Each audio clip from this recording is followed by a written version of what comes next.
empty though. Watch you.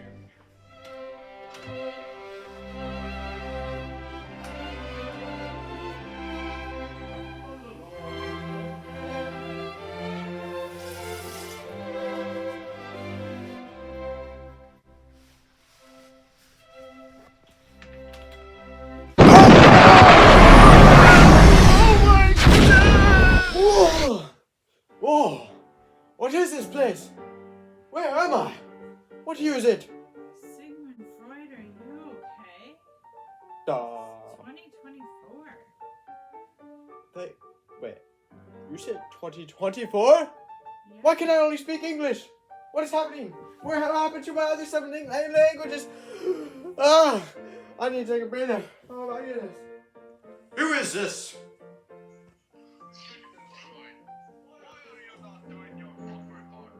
Book report? What do you mean now? I don't have a book report, do you? Who is this? What is this device?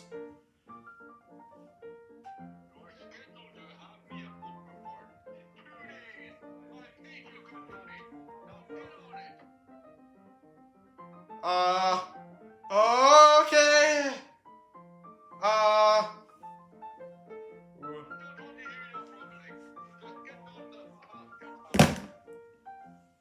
The voice of God told me to do so, so I shall. That could actually be 2024. I mean, right? Oh, book report, yes. Oh man, it's gonna be like a grade 11 did this. Oh.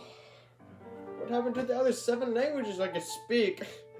Not just English, come on. Okay. Oh.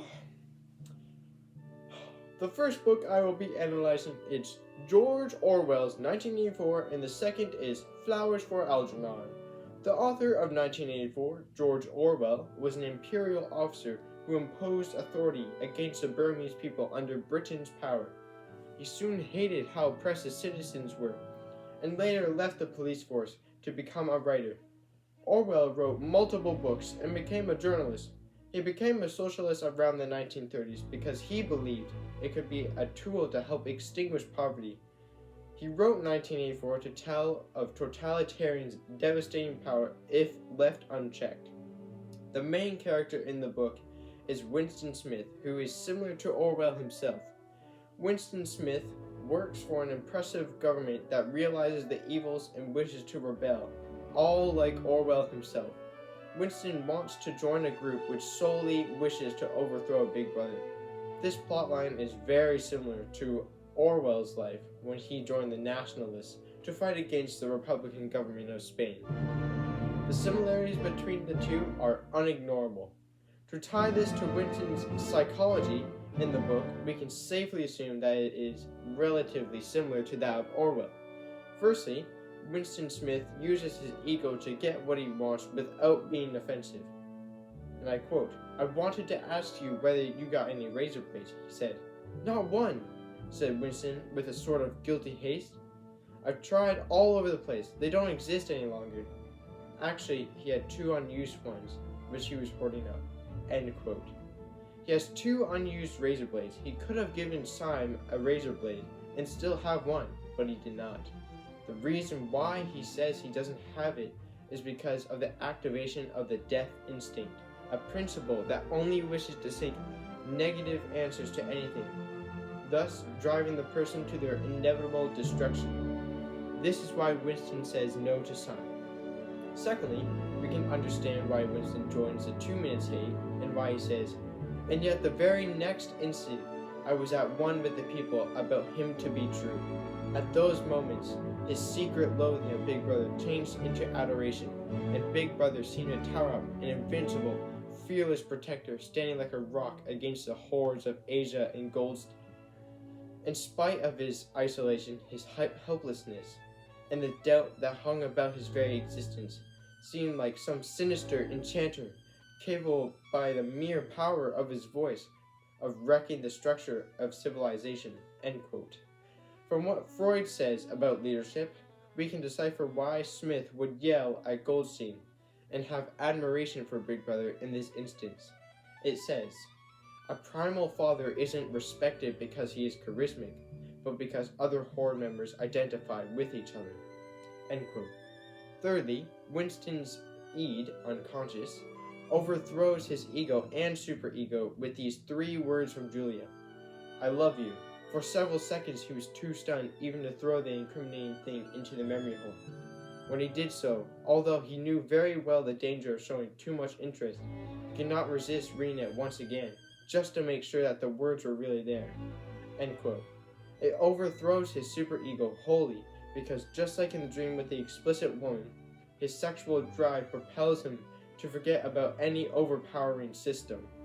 Winston Smith's motivation to rebel against the party comes out when he is with Julia. It says, "Can you hear me? Yes. Can you get Sunday afternoon off? Yes." End quote. Winston and Julia make a date together away from the watchful eye of the party, directly disobeying them. He knows that what he is doing is wrong in the eyes of Big Brother, but his id takes control, with the help of his ego making sure that he is not captured. This is called the death instinct, when someone knows that it is wrong to do a specific action, but they take the risk, which will always lead them to their demise. This is the reason why Winston Smith is caught and brainwashed to believe that Big Brother is a fearless and just protector. Daniel Keyes' life has many connections to the book Flowers for Algernon. The recurrence of the mouse and the whole idea of Keyes' novel during a train ride when he asked himself, what would happen if one could boost their intelligence? He dissected a mouse that very day, and because of these events, the novel was created. It says, Bert took a white mouse out of the cage and showed him to me, and Bert took out his clock, and the mouse sniffed 2 or 3 times and started to run. End quote. This mouse is the same as the one in Keyes' life during the dissection of a rodent. He looks back at that day and remembers giving him the idea of Algernon as a lab rat to be tested on. Moving on in Keyes' life, his bosses at a restaurant where he worked were rude, and after he dropped dishes by accident, he quit his entire academic life for a time. Mr. Keyes then joined the U.S. Maritime Service. He quit the Maritime Service after he failed to save a fellow serviceman from a self-induced hangover medicine and became a writer. But his parents were very disappointed by this choice, as they wanted him to be a doctor. This could be the basis for why Charlie Gordon loses his intelligence, but tries so desperately to cling onto it for the sake of his love for Alice. Subconsciously, Daniel Keyes could have thought of how disappointing his parents were and wrote a response to what he has done. He wants his parents to be proud of their son, but does not intend to do something he is forced to do. He tried to study medicine for his parents, but he could not go further into it. His reaction to his parents' disappointment could be seen through Charlie Gordon not caring anymore. It says, "A week since I dared to write again. I don't know where the time goes. Today's Sunday. I know because I can see through my window the people going into the church across the street. I think I laid in bed all week." End quote. He spends all day lying down on his bed when he makes no progress and cannot understand the books he chose. This is Daniel Keyes' possible subconscious against his parents' desire, so he no longer cares for medicine and rather metaphorically puts to rest the idea, so he instead starts to write. After his first book failed to be published, he wanted to try to become a psychoanalyst instead. He had to undergo psychoanalysis to become a psychoanalytic himself. He did many ink blot tests and met many dull professors, and it says, "I didn't know what to say." To hear him admit that both of them were ignorant of whole ideas in their own fields was terrifying. End quote. He would later make Flowers for Algernon with aspects of these dull professors. He later became a teacher and wrote a book about an instance that happened after he just taught a special needs class. The student told him, "I know this is a dummy class, and I wanted to ask you, if I try hard and get smart by the end of the term, will you put me in a regular class? I want to be smart." End quote. This would be the underlying basis of how Daniel Keyes would later make Flowers for Algernon. To bring meaning to this knowledge of the author, there must be analysis of the main character of his novel, Flowers for Algernon. Charlie Gordon is seen to be fun-loving and admittedly unintelligent at best. He's not agitated very often, and he loves to learn and is motivated to do so. We can investigate a little further to see why he is motivated by this noteworthy quote. Now I see where I got the unusual motivation for becoming smart that so amazed everyone at first. Only after Norma proved to her that she was capable of having normal children and that I was a freak did she stop trying to make me over. But I guess I never stopped wanting to be the smart boy she wanted me to be, so that she would love me." End quote. Through this insight, we can determine that his motivation to impress his mother, which is what I, Freud, believed, that sons grow resentment towards their father and grow an unconscious desire to be with their mother, which is why sons largely leave their parents. George Orwell and Daniel Keyes had both made respected books during their life, and because of their experience, they successfully linked their past to make masterpieces.